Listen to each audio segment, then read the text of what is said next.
In at number 10, we have got the Maywing, and there's kind of one main reason at why I'm putting this creature on this list, and it is that it's such an insanely fast travel mount. It is just inherently very OP in nature. Like, you look at this creature, you think of this creature, you think of really speedy travel mounts, and that is just an OP feature in itself, being able to travel around the map with that speed without having to go into creative mode and all of that stuff. And that's not even an option if you're playing on a server. That's only really an option on just a general single player server, and you probably wouldn't do it anyway because it kind of ruins the fun of the game. But still, just I was needing something to compare it to, and although obviously it's not going to go as fast as someone flying around in creative mode, it is going to fly faster than someone in a tech suit, and it's a lot easier to get than a tech suit because you only need to be level 19 to get set off with this thing, and then boom, like one of the easiest tames in the game. Just trap it before you actually start knocking it out. That kind of goes for most flyers though, or even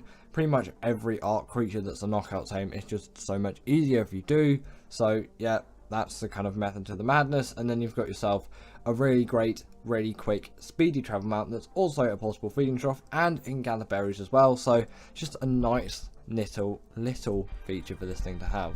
Next up, we got the Thyla, and this thing kind of works for both PvE and PvP players alike out there. This creature really does pack a huge punch in damage department. It also deals the bleed ability, and it can scale any kind of wall or vertical surface, making it a prime creature for raiding people's bases on a PvP server or just in any given PvP scenario. They're also pretty decent on SOTF as well due to their high mobility, and they're not too difficult to tame on SOTF either, or really just not too difficult to tame in general. The only real difficulty is the biome they spawn in, as the redwoods can not be the friendliest of biomes pretty much all the time unless you're extremely lucky, so you always do have to be careful for these things, and like microraptors and all of that. And there are loads of things that want to kill you in the redwoods, but you know, at least Thylas do spawn there, and you can get a lot of great use out of these creatures. So I really do recommend taming one, and I really do think they are extremely OP. The only thing that could make them even more OP is if they were actually allowed into bosses, because when these things came out, they were seen as too overpowered, so then they didn't get the ability to go into bosses. But now with some newer creatures, it's kind of a little bit outdated in the sense it's actually why the Giga is not on this list. It would have been. This was maybe like 2020, 2019, 2018, but that creature is significantly more outdated nowadays than the Thyla, so, you know, that's why that creature's not on the list, if you were ever wondering at any point. But you can see actually this bleed ability in just a second here. I used to not really know what it did. I just thought it was cool, but it deals damage on a percent base scale instead of just a general damage dealing scale. So no matter the health of a creature, it will always deal the same percent amount of damage, which is why the bleed ability is so OP. And really, if you do have the time, tame yourself a Thyla. You are definitely not going to regret getting one of these things. They are totally worth it, and considering they spawn on the island, they're extremely accessible to like every single Ark player out there without fail whatsoever. Next up, we have got the Theory, and the reason why it's on this list is not just because its saddle was unlocked at level 69. Nice. But purely that this creature is an insane gatherer of so many kinds of resources, including fiber, which is actually one which is considerably harder to get than most other resources in bulk with a creature like this, as most herbivores will just gather berries, whereas this thing can gather berries and fiber, and it's also a pretty OP boss creature as well.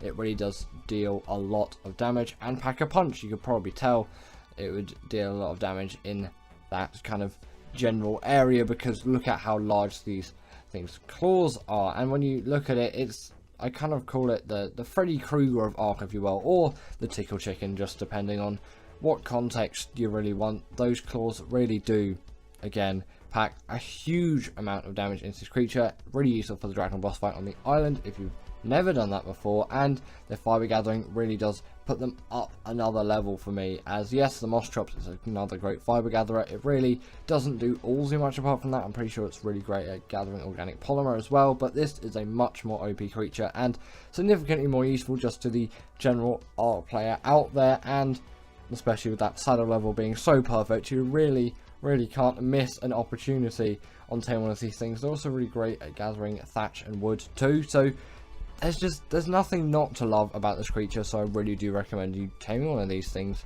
as soon as you can, really. Next up, in at number 7, we have got the RG, and doesn't this creature really deserve to be on the spot for being just such a great PvE creature? And also, I'm pretty sure it's a really great PvP creature as well, although I don't really can think of too many uses off the top of my head for this creature in terms of PvP use, but you know, there are definitely still going to pretty much be all the same uses as for PvE players, as this is a really great traveling mount and it has a heck of a lot of weight, so getting metal from point A to point B, or even maybe to point C if you're feeling like it, will be really easy. And you can also pick up a wealth of creatures with this creature, which definitely does aid this thing in being a really great successful creature, because maybe sometimes with a flyer you do want to actually pick up some creatures like the Desmodus do not have that ability, although that creature is on the list for several other reasons which I think do put it higher on the list than this creature. It also does have a portable smithy as a saddle, so if you ever break a metal tool if you're out farming, well, the RG can just simply help you with that, as long as you have some metal ingots that have been smelted. Of course, you can't just use the normal raw metal, if you didn't know that already. I'm sure pretty much all of you did. There's not really a point to me saying that, but you know, just might as well, because I'm sure someone's done it before. Then you can easily repair all your metal gear, and they also do regen as well. If you quickly kill something and then eat that dead body, then you get a really nice quick regen buff, which is actually, it's pretty useful, and it's a lot more useful, and you'll use it a lot more than maybe you'd expect. Next up, we got the Carcharodontosaurus, and doesn't this creature just objectively have to be really OP? It's a hugely massive carnivore capable of doing a lot of damage. And I also was going to consider putting the Titanosaur and things like the mech on the list as well. Actually, I might put the mech kind of here at this spot, because I kind of think it deserves to be here as well. Really huge damage doing anything, but the Titanosaur is hugely outdated nowadays, and obviously you could kind of just chuck all the Titans here as well, although I really tend to avoid those more as they're not permanent creatures, although they still definitely do count as creatures. You can make them permanent, of course, with things like mods and all of that for the Titans, but you know, I tend to stray away from those things, and the Carcharodontosaurus is one of those more powerful creatures you can get. That's not the only reason why a creature can be absolutely OP, but if you go by sheer strength, then this probably is the most powerful creature on the list, you could say. Maybe some other creatures could be contested against it and to it, and you know, probably just have to get Cantex to do a video on that, and then there you go, you would get the answers. But I'm probably going to say this is the most powerful one. It's somewhat more difficult to tame than the Giga because there are a few more steps. I have a guide on my channel, I'll put it up here if I actually remember to do it, otherwise you can just search that. It's not actually too difficult, you just have to be aware for some things, because it can go quite horribly wrong if you don't do it right, and you're just going to be wasting a lot of time, which you know you probably don't want to do. But once you do have one of these things, you really are going to enjoy it. In at number 5, we have got the Shadowmane, and this creature is here because it is just so jam-packed full of abilities. You really can't deny this creature's absolutely hugely immense strength when it comes to pretty much anything in the Ark space. It is basically uncontested in size and mobility and all of that. There is kind of one other creature which is in the number 3 spot actually, which personally I think it's really OP, but that's for a slightly different reason. But when it comes to maybe pure mobility, this does have a lot more. Like, just look at how high this thing can jump. It also does have the hydration buff, which does play a huge part in having a really OP creature. If you have buffs, the Megatherium is another great shout as well, although not on this list. It definitely wouldn't be more OP than some of these other creatures. I think that creature is actually, yes, still while OP, maybe not one of the most OP, although you could easily put it on this list and have people agreeing with you. You actually may want this thing to be on the list, so I guess I give it a quick mention here. The Shadowmane is just so packed full of abilities though. It's got the hydration buff, it's got pack buffs, it's got all of it. It can charge it with damage over time, and it even has natural armor. It really is a great OP creature. Next up, we have got the Reaper, and this thing kind of just had to be here, didn't it? When you think of it, it is just such a big, bulky, huge creature capable of so much damage. Is actually kind of a little bit absurd when you think of it, and it also really does fit into its map very well, but that's not what we're talking about today in this video. We're just talking about a creature that purely deals a lot of damage and also just has great mobility and is generally a really well-rounded creature which is capable of a lot of things. If this was able to go into bosses, then it would be even more OP. It can't though, which is kind of why the creature next up on the list, although maybe not as strong, has a lot of edge over this creature, although you can use it on extinction for the Titans, although the Giga and the Calcodonsaurus are the more preferable options. But with loads of new creatures coming out in mods in ASA, I know extinction is still not here yet, but there may be some other options which people may be kind of becoming more fond to. But either way, just in general terms, the Reaper is a really OP creature. Taming one on Arboration feels like an absolute slog, but a slog that I'm worth going through, and on Gen 2 it's ridiculously easy. So if you don't feel like spending an age going through a huge slog, then tame one on Gen 2 and they're really easy. But once you do have one, you really do feel on top of the world, especially if you do it on Arboration as a process.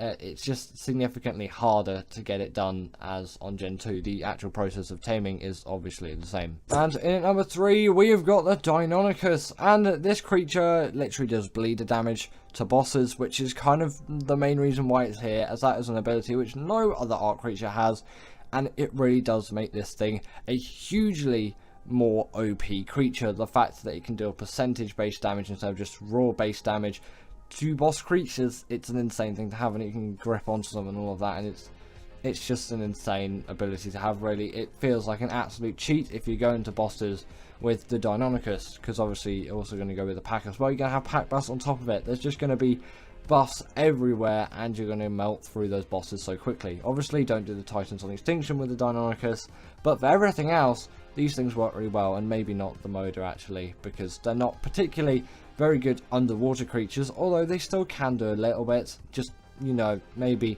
that's not particularly what they were designed for, so probably don't bring them to the Moda fight. They'll probably drown anyway, so really I wouldn't try that whatsoever. I don't really know why I'm trying to like convince you to not use these things for the Moda. I'm pretty sure you weren't going to anyway, but you know, I guess that segment happened.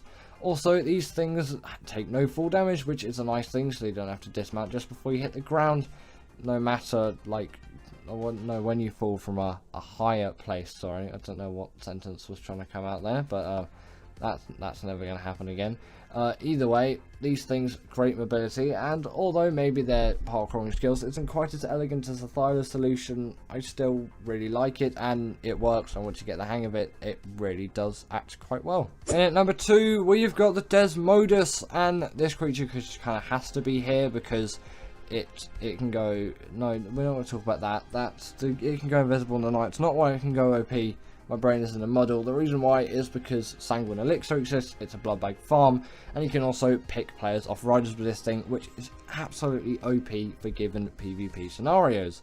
That's why it's not because it can go invisible in the night time. I can't even show you that because I recorded all this B-roll on the Wasteland biome, and then I realised that you can't set it to night. I probably should have gone to the Snow Dome or the Desert Dome, but I didn't. So, you know, but at least you know it exists. These things can also just grab onto walls, like the Tapijara, which is a nice thing. Just don't press E or the dismount button when you're like this. Someone's done it before. Press space or whatever the equivalent button is on console.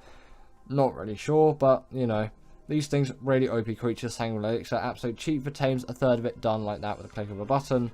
And obviously the fact that you can pick people off riders with this thing, insane.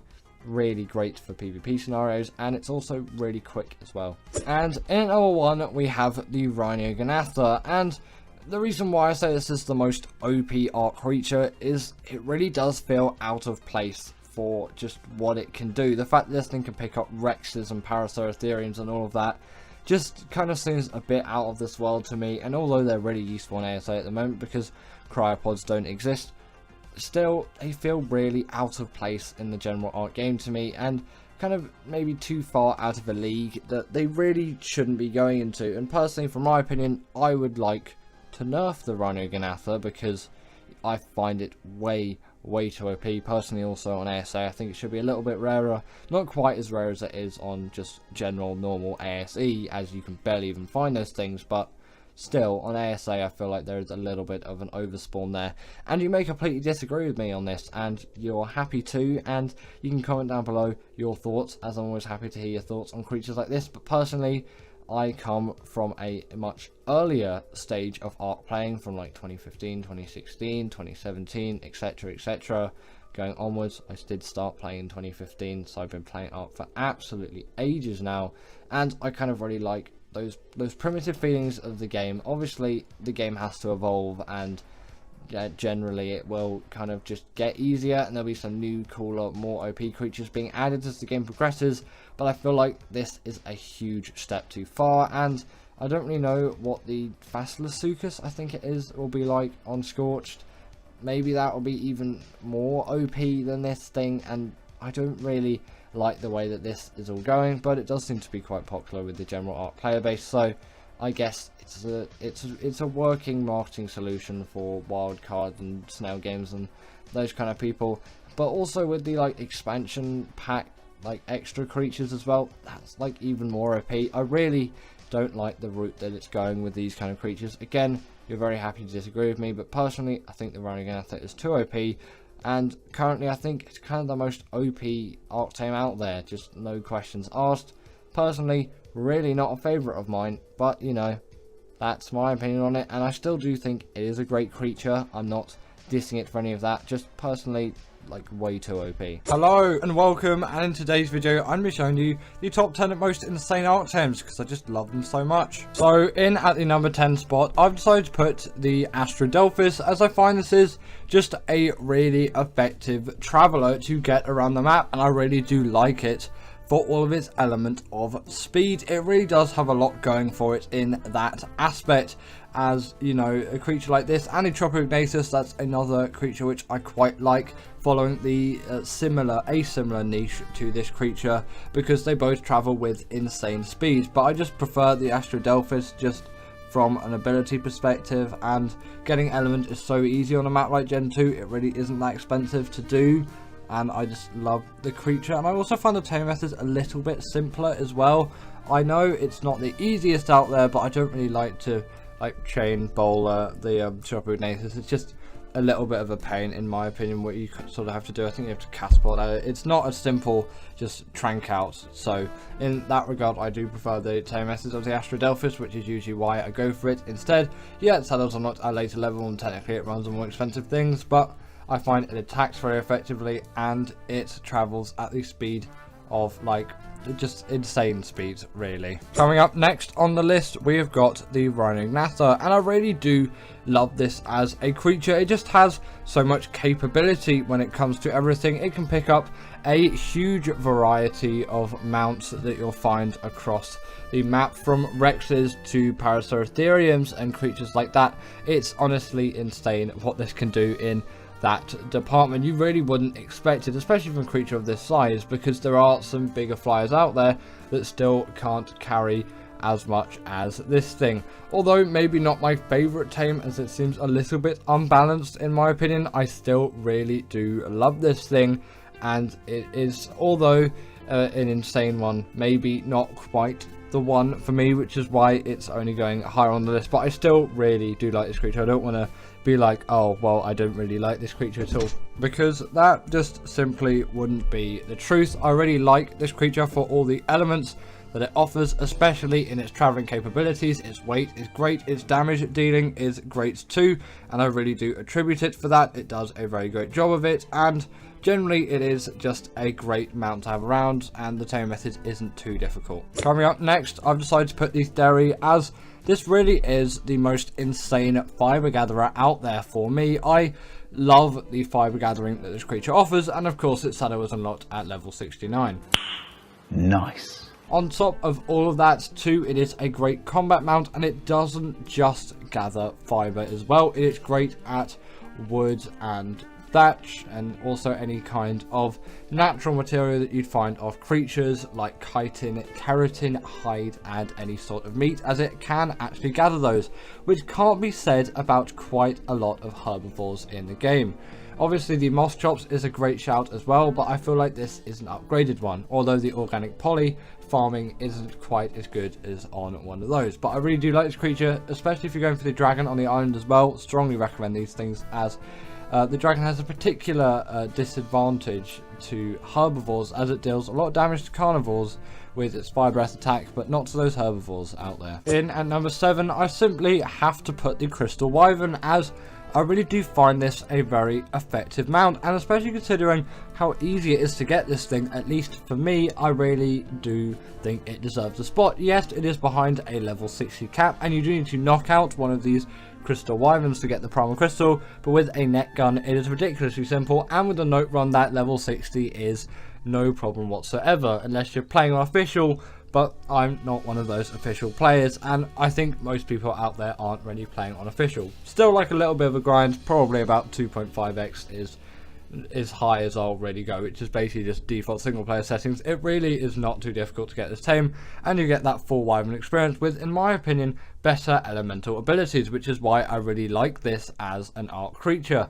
I find the Blood Crystal Wyvern is a favourite of mine. That ability that it has is just so much nicer than any fire breath or lightning breath or poison or ice or anything like that. And I've also heard the Embers are quite popular among loads of you in the comments below as well, and that is a very splendid one too. Of course, this is a tropical one here because it sort of looks the most crystally. I think it's the nicest for the B-roll. Coming in next, we have got the Blood Stalker, and this is my all-time favourite underwater travel mount. I really haven't found anything better to do this same job. I just find it does just such a good job for what it is in terms of underwater travel. It is my favourite out there, and of course it is just a great travel mount all round too. But why is it so good underwater? Well, firstly, it can skate along the top of that, which is really just going to benefit it generally if it's trying to get out of some very sticky and dangerous situations. You can see all the aggros of the creatures, very nice in a not very visible environment such as the deep ocean, because really you can't really see down there at all. If you also have the scuba mask on, that kind of limits your field of view more than you'd probably want. And they actually deal a pretty reasonable amount of damage and are very mobile and sort of acrobatic in a way in the water. Same as on land too, I find they really do work effectively for land travel as well. That is sort of what they're more designed to do, but they definitely were designed with the underwater biome in mind, as it's the only real travel mount out there on Genesis Part 1, so considering there was an ocean biome on it, it really was made for all of those maps, and that's why it's such a good underwater traveller. In at number 5, I've decided to put the Baryonyx, as I really do find this an effective caving mount, and it's insane how easily you can get this creature, and also just generally how early on. I really have no idea when the saddle is actually unlocked for this thing, but I'm confident pre-level like 50, or at least pre-level 60 definitely, for sure. With a note run you can easily get up to the level of this thing in, you know, a matter of like maybe half an hour even, or less than that. Note runs are really OP. And then you can head to the swamp biome. I've heard on ASA you can also just head to any rivers because the spawns are a little bit bugged. I don't know if that's intentional or not on the island, and you can find them there, but I would go for the swamp biome just as a general. And if you can find one on the outskirts too that's a high level, that is really going to benefit you. And if you can find one just in a random river somewhere, that is also generally just going to benefit you. They're great cavers because of their size and the fact that they are very mobile. They can jump around and they can deal quite a heck of a lot of damage, and their health is obviously good enough to withstand all of the creatures that you'll find in the cave. They're also great as an underwater caving mount too, due to their great swimming abilities and that stun attack, which they of course have, which can stun creatures up to the size of Megalodon. Honestly, great tames, and if you haven't tamed one already, it's a must-have. Coming in next, we have got the Reaper, and really, would it be a list like this? Sorry, I don't know why I'm confused with that word for a second. Without the Reaper actually being on here, the King of Ab. There really is little better than it in terms of integrating itself into a map so well, and just with such a crazy cool design that I think we all really do know and love. It is stood the test of time for sure, and I'm still using these things quite frequently, even on maps that aren't Ab, because they are just insane killers of so many things. It's like the Giga on steroids essentially. The Crocodonsaurus is a great shout too, but I'm still really enjoying this thing, and I have been really enjoying this thing ever since it came out. I've only really tamed it on Ab as well, although I have done a bit on Gen 2 if I want to just get one quickly, and also if I want an R Reaper, then I'll use that Rajcock method that he has. It's a really great video if you haven't checked it out already, and if you want a Reaper easily, I would recommend that. But if you never tamed one before, go on Ab and tame one the original way, like we always do it back in the day. It is far more rewarding in my opinion. And then once you get one, you feel like the absolute king of the world. Their model design is insane. They're basically just a xenomorph from Aliens, and yeah, they are really, really cool. In number 3, I simply have to put the RG, as this is just such an effective mount for all things metal gathering. And although it's maybe sort of seems a little bit weird to put it above the Reaper, but honestly this creature has done a lot for me, and it is insane. Again, just this creature is so great. Its saddle was unlocked in the mid 60s. I don't think it's quite that perfect 69, it might be like 68 or something, just out of that perfect range, of course. And they are great flyers and great resource transporters, you could say. With their insane weight reduction on metal, crystal, and obsidian, it's 50% at least. I'm pretty sure it's 50%, but I might have to check on that. But again, confident with that. They can pick up a wealth of creatures too. With an Anki and a Dodix, you really can farm like any resource that a pick or hatchet could farm. It's sort of insane really what you can get out the use case of these things. They can also pick a secondary creature up in their beak. Their saddle acts as portal smithy, so if you've gone caving in an arse maybe broken your armor, as long as you've got some metal in the saddle of this thing, you can repair your armor and go to the next cave, and you don't even have to go back to your base. At least that's what I do when I do caving. That's just the thing I do, I guess. The regen buff, which they also have, always does come in handy in my opinion. If you are GG low, then you could simply kill something like a Dodo or a Listro, and boom, you eat that thing and you get so much regen. It is honestly a godsend. In at number 2, we have got the Maywing. This is really my favourite traveller out there, and honestly insane that its saddle is unlocked at level 18. You really can't find anything better than this at the level that you're getting it at, and really just better than it in general across the whole game, which really does home in the fact that the saddle was unlocked at level 18. It's insane. I would get to level of where you can get some signs and obviously trank arrows, which is level 21 for those, so be about level 21. I'm not sure actually when these signs are unlocked, but either way, getting there is very, very simple, and the taming method is very simple.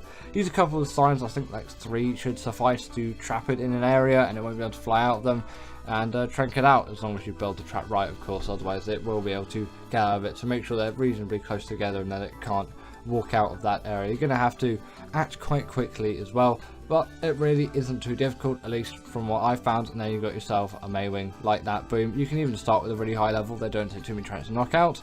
You've got yourself the best, like fastest pretty much travel mount in the game. They also act as a portable feeding trough, they can gather berries too, and are reasonable swimmers as well, so they really do have a lot going for them. Insane their saddle was unlocked at level 18, it's honestly amazing. And in number 1, we've got the Deinonychus. This really does have to top my list. I can't really think of anything that is more insane than this creature, just for all of my general needs. While yes, maybe it doesn't fulfill those underwater needs, the Shadowmane would be a good shout there. I'll give it a brief honorable mention. Don't want any comments about I didn't include the Shadowmane on the list. It gets an honorable mention here, okay? Maybe it should have been on the list, in my opinion, in a way, but you know, it's being left out because I think all these creatures are more valuable to me, at least at the moment. The Deinonychus though really is a king when it comes to boss fights, able to deal bleed damage to them as well by just grappling onto them.